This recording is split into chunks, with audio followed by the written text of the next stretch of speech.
오늘 저는 여러분과 함께 믿음이 잉태되었을 때라는 제목으로 은혜를 나누고자 합니다.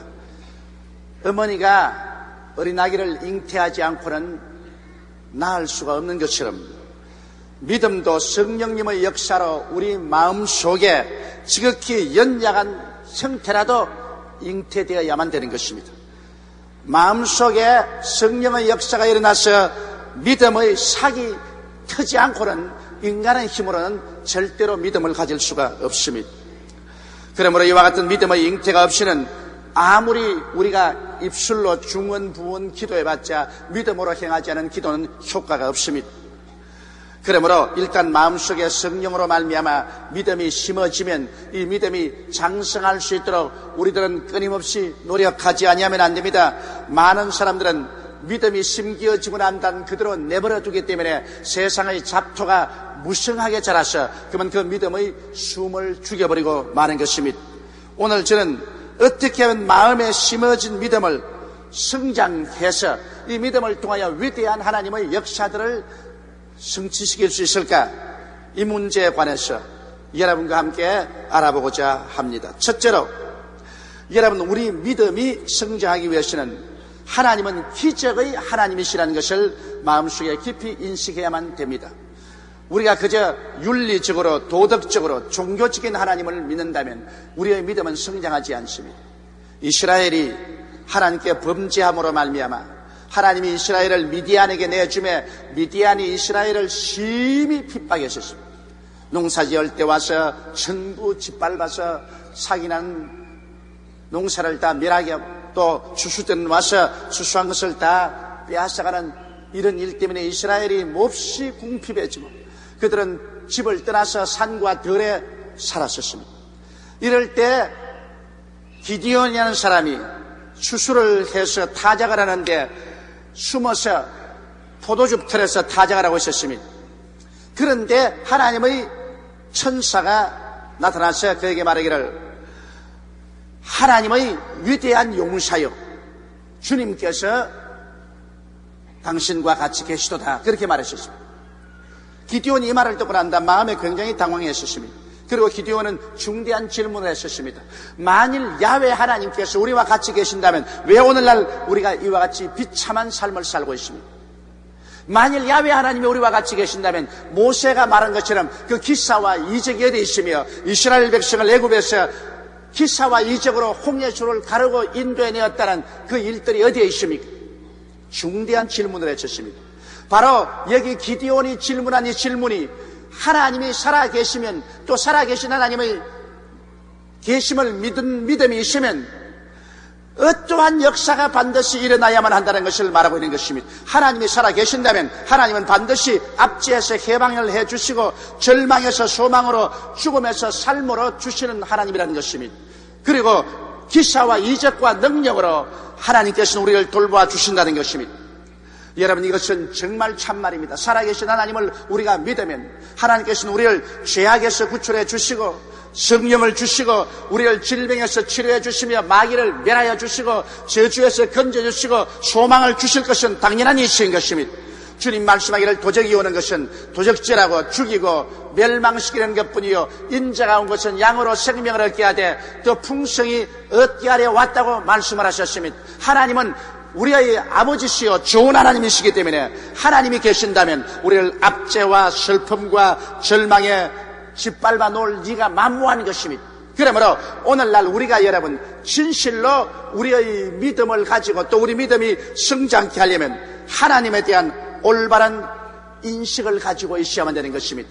우리 하나님께서는 우리를 사랑하사 그 아들 예수님을 우리에게 보내주셨으며 그 아들 예수님은 십자가에서 몸을 찢고 피를 흘리시기까지 우리를 사랑하시고 우리를 구원하시기를 원하셨기 때문에 우리는 하나님을 통해서 이제는 죄사함도 받을 수 있고 하나님과 화목을 얻고 하나님의 사랑의 성령을 받아 살 수 있으며 하나님과 더불어 영육간의 질병과 마귀에서 노예남 받고 저주에서 해방을 얻으며 영원한 죽음에서 자유를 얻어 영원히 잘됨같이 범사에 잘되며 강건하고 생명을 얻되 넘치게 얻게 하는 이러한 하나님이라는 사실을 우리는 알아야 믿음이 자라나게 되는 것입니다.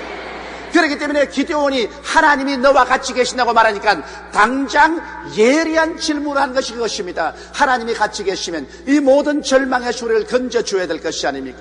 하나님이 같이 계시면 기사와 이적과 능력이 우리 가운데 나타나야 될 것 아닙니까? 그렇게 말했습니다.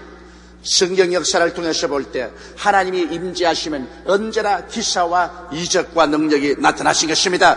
그렇기 때문에 오늘날 성경에 기록한 말씀대로 예수께서 볼지어다 내가 세상 끝날까지 너희와 항상 같이 하려고 말씀하셨으며 너희 두세 사람이 내 이름으로 모인 곳에는 나도 너희와 함께 있겠나라고 말씀하셨기 때문에 하나님이 같이 계시면 기사와 이적이 나타나야만 되는 것입니다.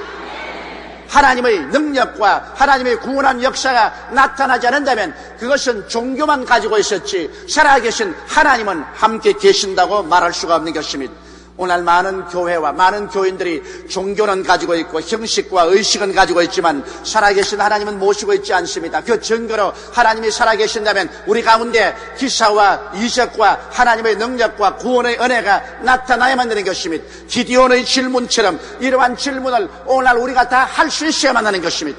정말 우리 가운데 살아계신 하나님이 계시는가? 그렇지 않으면 형식과 의식과 인간적인 종교만 가지고 있는가? 이 사실을 우리는 깊이 깨달아 알아야만 할 것인 것입니다.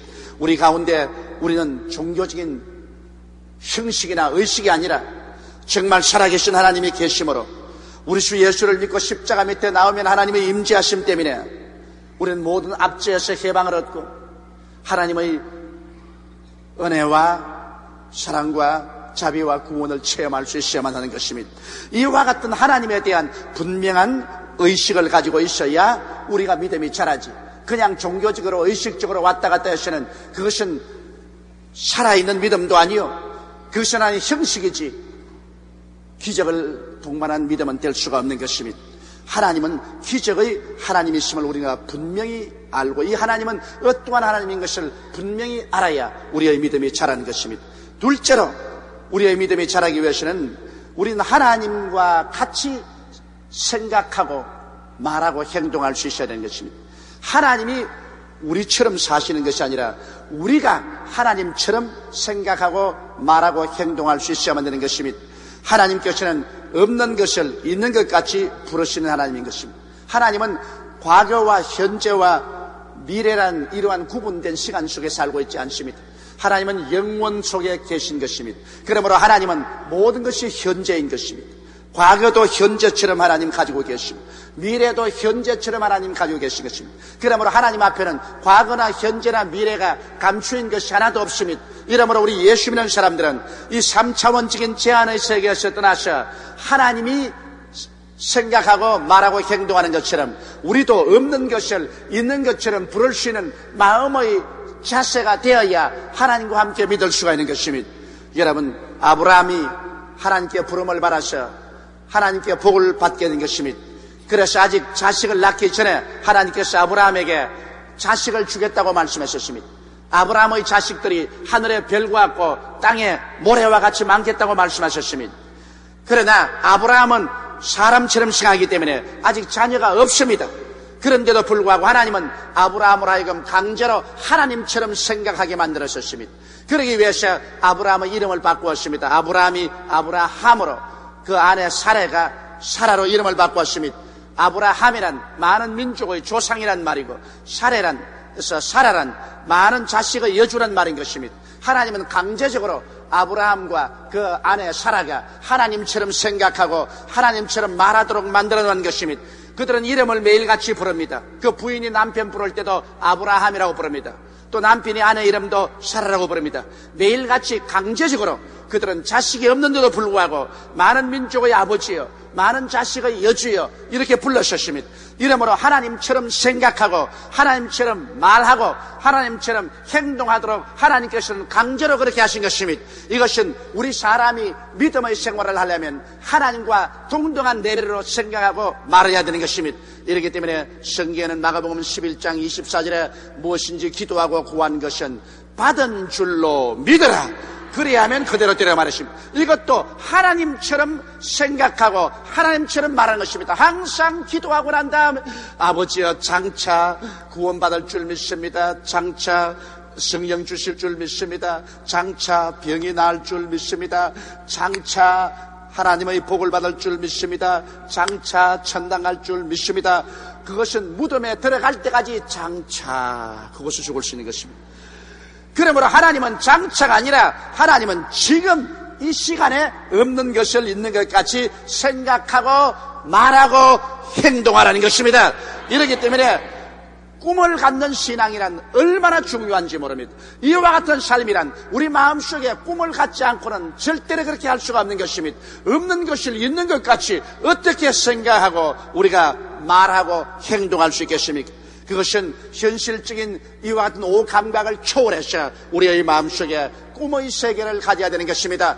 이것이 바로 하나님의 성령이 도와주십니다. 말세 하나님의 성령이 모든 육체에게 부어주리니 너희 젊은이들은 환상을 보고 너희 늙은이들은 꿈을 꾸리라고 말씀하신 것입니다. 그러므로 우리 마음속에 성령의 도우심으로 말미암아 우리는 하나님과 함께 없는 것을 있는 것 같이 생각하고 말하고 그리고 행동할 수 있는 이러한 처지에 있어야만 되는 것입니다. 이것은 우리 마음의 훈련이 필요한 것입니다.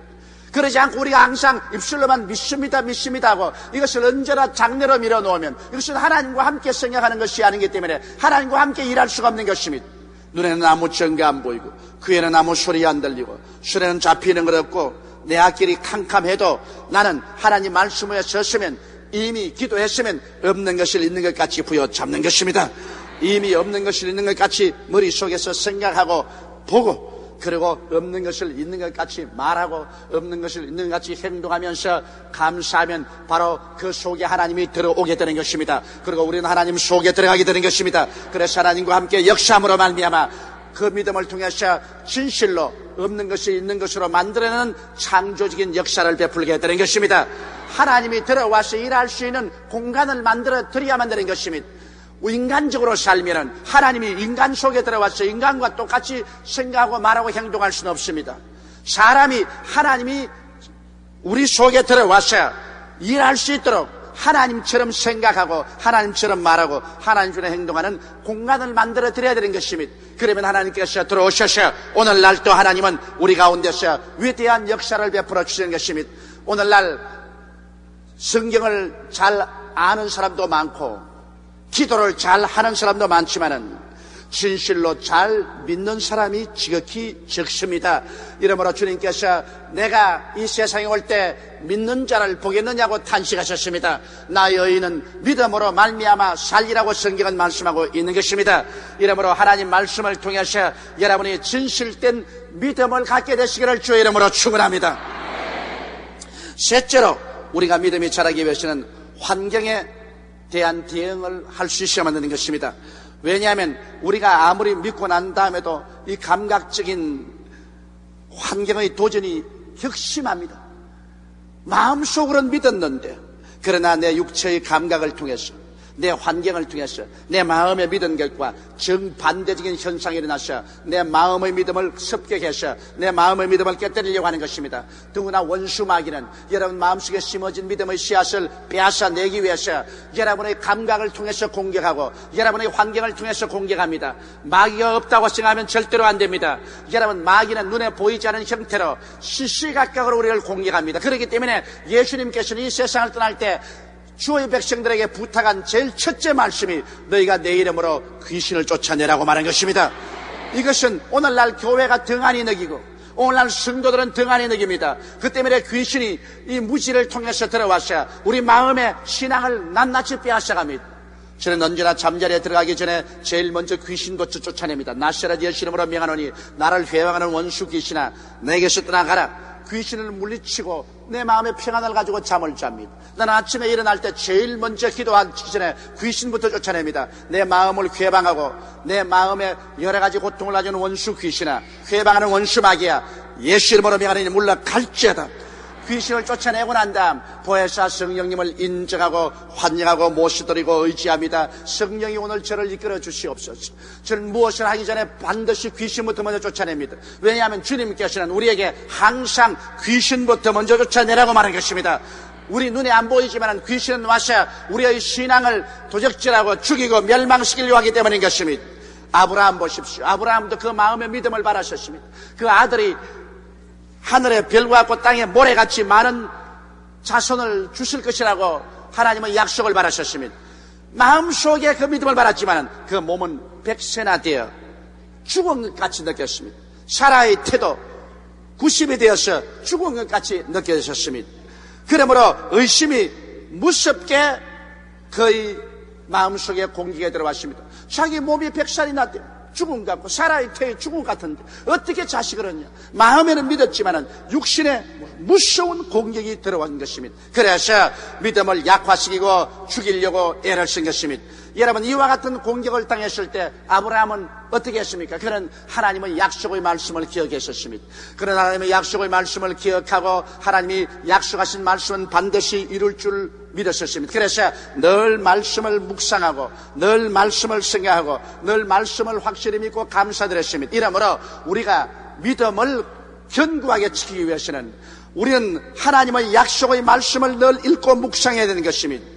이 말씀만이 여러분과 나의 믿음의 양식입니다. 이 말씀에 서지 아니하고 이 말씀을 묵상하지 아니하고 감각에 치우치거나 환경을 바라보면 순식간에 우리 믿음은 뿌리가 뽑혀버리고 마는 것입니다. 그러므로 말씀을 사모하고 말씀에 서서 늘 하나님과 교통하는 기도를 드려야 되는 것입니다. 기도는 바로 하나님과의 교제인 것입니다. 감각은 세상과 교제하는 것이지만 기도는 하나님과 교제하는 것이기 때문에 말씀을 묵상하고 기도함으로 말미암아 우리의 마음속에 심어진 믿음이 자라나게 되는 것입니다. 노아를 보십시오. 하나님께서 노아가 홍수를 지나고 다시 살아나기 위해서 방주를 지을 때 그 방주의 옆에 창문은 내지 말고 천정의 창문만 내라고 하는 것입니다. 그것은 하나님의 큰 섭리가 있는 것입니다. 노아와 그 8 식구가 방주에 들어가서 40주 40야 비가 내려서 그 다음 근 한 달여 천재를 바라볼 수 없도록 홍수에 사무쳐 있었습니다. 그러나 그들은 절대로 홍수도 보지 못하고 비 한 방울 보지 못했었습니다. 그것은 왜냐? 방주에 들어가 있을 때 옆으로 창문이 없고 하늘에만 있었기 때문에 그저 배가 요동하는 것만 느꼈지 실제로 홍수를 보지도 못하고 소낙비가 내리는 것도 보지 못했습니다. 그들은 매일 본다는 것은 천정위를 통해서 하늘만 쳐다본 것입니다. 하나님께서는 벌써 노아의 그 식구들이 환경을 바라보면 낙심해서 믿음을 잃어버릴 것을 알고 계시기 때문에 오직 하늘을 바라보고 하나님의 약속의 말씀만 기억하라는 것입니다. 하나님이 노아와 그 8 식구를 홍수를 통해서 구출해 줄 것을 확실히 믿는 언약의 약속의 말씀을 기억하고 그리고 넌 하늘을 쳐다보고 기도하기를 원한 것입니다. 그렇기 때문에 노아와 그 8 식구는 홍수를 통해서도 조금도 믿음이 약하여지지 아니하고 무사히 홍수를 지나서 나올 수가 있었던 것입니다. 이와 같이 여러분, 우리에게 반드시 원수 마귀가 우리의 신앙을 공격해 오는 것입니다. 이 신앙을 공격해 올 때 이게 대응하지 못하면 우리 마음속에 심은 신앙을 하나도 없이 뿌리채 뽑혀버리고 마는 것입니다. 마귀가 오는 것은 그냥 잎사귀만 먹는 것 아닙니다. 뿌리채 뽑아버리는 것입니다. 이러므로 늘 하나님 말씀을 묵상하고 늘 그 말씀 속에 있으면서 기도하기를 힘쓰고 적어도 하루에 1시간 이상씩 기도하는 이러한 습관을 붙여놓으면 우리는 믿음을 견지할 수가 있는 것입니다. 그 다음 4번째로 이제는 우리 속에 심어진 믿음을 우리는 활성화시켜야만 되는 것입니다. 어떻게 활성화시킬까요? 우리 믿음을 가졌으면 믿음은 언제나 긍정적이고 적극적이고 생산적인 그러한 환경 속에서 활성화되는 것입니다. 믿음을 가졌다고 하면서 늘 우울하고 늘 염려하고 근심하고 불안하고 초조하고 원망하고 탄식하면 그 믿음은 죽어버리고 맙니다. 이스라엘 백성이 하나님을 향한 열렬한 믿음을 가지고 나왔지만 광야에서 늘 원망하고 불평하고 탄식하다가 뿌리채 믿음이 뽑혀버리고 마는 것입니다. 이러므로 믿음을 활성화하기 위해서는 범사에 감사할 줄 알아야 되는 것입니다. 좋은 일은 좋아서 감사하고 좋지 않은 일은 좋게 만들어줄 줄 알고 감사해야 되는 것입니다. 생각해 보십시오. 요셉이 종으로 끌려갈 때 감사할 일이 있겠습니까? 그런 형들에게 팔려서 빨가벗고 종으로 끌려가서 다시 고향 산천 볼 수 없는 처지에 있는데도 요셉이 종으로 끌려간 때 그때 정말 슬퍼하고 탄식할 일인데도 불구하고 먼 세월이 지나고 난 다음 보니까 그 길이 바로 국무총리가 되기 위해서 가는 길이었습니다. 인간의 보기에는 슬픈 일이지만 하나님 보시기에는 찬양하고 감사할 일이 생긴 것입니다. 예수님이 십자가에 못 박인 사건을 보십시오. 예수님이 십자가에 못 박인 것이야말로 천지가 진동하는 슬픈 일입니다. 예수님의 제자들에게는 청천벽력입니다. 전체 소망이 다 지옥으로 떨어진 것입니다. 그들은 이제 절망입니다. 예수님 십자가 사건을 보고 박수를 치고 좋아했다면 그때는 모두 다 원수로 취급했을 것입니다. 그러나 세월이 지나고 난 다음 오늘날 보십시오.